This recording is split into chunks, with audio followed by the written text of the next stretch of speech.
Hey there, I've got some intriguing news for you today about the electric vehicle market and the government's role in shaping it. Brace yourself, because this might be a bit of a shocker.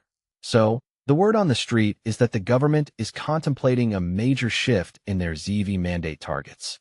You know, the policy that aims to electrify the automotive industry by 2030?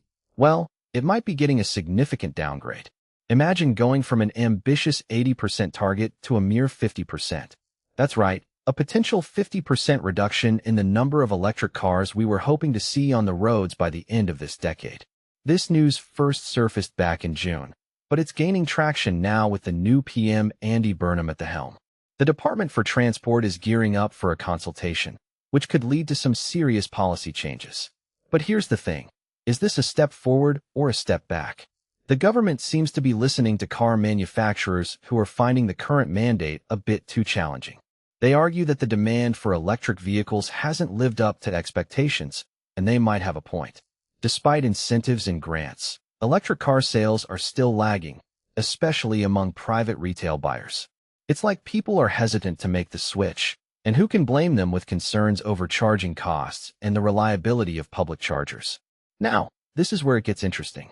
Some industry leaders are calling out the EV charging sector for their heavy lobbying efforts. They argue that this sector's success relies more on government support than actual market demand. It's a valid point, and it raises questions about the sustainability of the entire EV ecosystem. But here's the kicker. If the government does reduce the ZEV mandate target, it could mean that combustion engines stick around for much longer than planned. We're talking about potentially half of the new cars sold in 2030 still running on fossil fuels. That's a far cry from the green, zero-emissions future we've been envisioning. Personally, I think this situation highlights a broader issue. The government's role in shaping the market is crucial, but it's a delicate balance. On one hand, they want to encourage the transition to electric vehicles for environmental reasons. On the other hand, they need to consider the economic realities and the challenges faced by manufacturers and consumers alike. What many people don't realize is that this isn't just about car sales. It's about the entire automotive industry's future, the environment, and our commitment to sustainability. If we want to see real change, we need to address the underlying concerns that are holding people back from embracing electric vehicles.